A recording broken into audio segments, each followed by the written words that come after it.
Sometimes you have to do what's wrong to do what's right. That's a quote from Pastor Lyon. Not sure if you've heard of him. He's still quite underground on the preaching circuit, and he still hasn't written his first book, mostly because he just learned how to write his name. It's our son, who's 6 years old, Lion. We've been blessed to receive many compliments about our kid, and one of the most complimentary ones is that you guys must be amazing parents because he's so well-mannered. Well, to his advantage, we hope so. On day 6 of his life, he was already in church for Good Friday. And every Sunday after that, he's been in church. We homeschooled him until now, so his best friend for most of his life was in his 50s. Me. Now, I don't know for how long I'll hold this title, but I'm going to give it my best shot. Now, my father, in my opinion, did a phenomenal job. And one of the things that he used to say is, mata de mango no para aguacate. A mango tree won't bear avocados. So, like father, like son.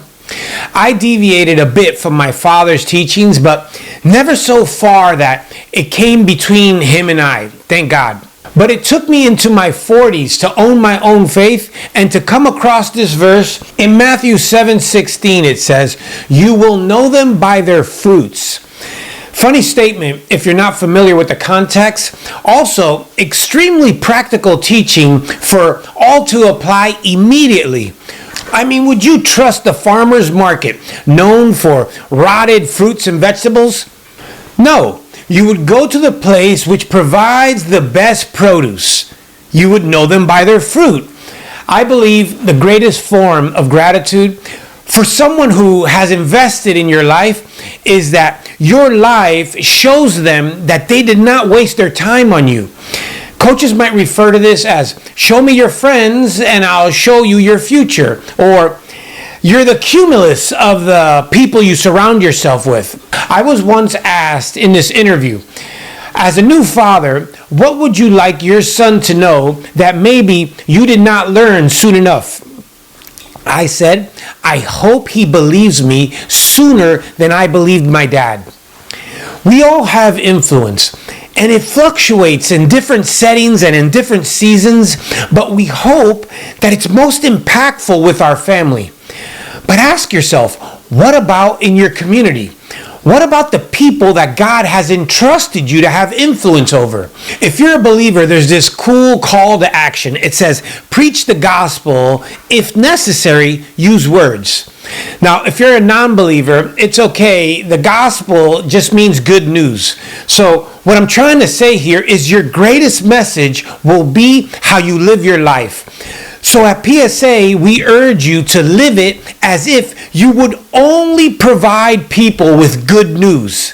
I chose to dedicate my life to spread the gospel, the good news, over a decade ago, and have never looked back. There were so many sacrifices along the way, but it doesn't say you will know them by what they lack. It doesn't say you will know them by their fit, although we've had a couple good fits over the years. It says you will know them by their fruit, what they produce that is good. If hurt people, then healed people can help heal people, and saved people should be able to help save people. If the only fruit of my efforts is our little man, then I consider myself the greatest farmer who ever lived. But I do believe that there's much more to come. See, if you follow Christianity to a T, everyone you know and everyone around you should benefit from it. In Matthew 7:12 it says, so in everything, do to others what you would have them do to you. For this sums up the law and the prophets. If you follow some other belief system that is segregating you from people, or worse, suggesting you to off someone you disagree with, you are not following God. You are being led to a demon. I'm going to keep it light this week. I'm not going to go there. The weather's real nice outside and I'm trying to get to the pool, but just think of it like this. Imagine a father with the few kids and him ordering his favorite son, who agrees with everything that he says, to go and kill the other children who are not following his teachings. My brother would have been trying to kill me for the last 45 years. A good God does not want his creations at war with each other. He wants them in harmony with him, and his name is Jesus. In closing, I'll leave you with this verse. It's in Colossians 3:23, and it says, "Whatever you do, work at it with all your heart, as working for the Lord, not for human masters, since you know that you will receive an inheritance from the Lord as a reward. It is the Lord Christ that you are serving." If we all do that, we would have so much of a better world. Not just when you are the guy on the pulpit, it's wherever your platform is. Social media, your job, your community, your friends, your family, strangers who you are about to first come in contact with, even those who you may have different beliefs with. The credibility of the gospel is too important to tie it just to personalities who may not be grounded in sound doctrine, or who may use pulpits and platforms and politics for funding and for personal gain. So we need to walk out this good news, this gospel, daily in every space that we enter, just like our Heavenly Father did. And we need to raise the next generations in the same way. And until next week, let's love more, and we'll see you at the next PSA. Pastor Lion, come over here.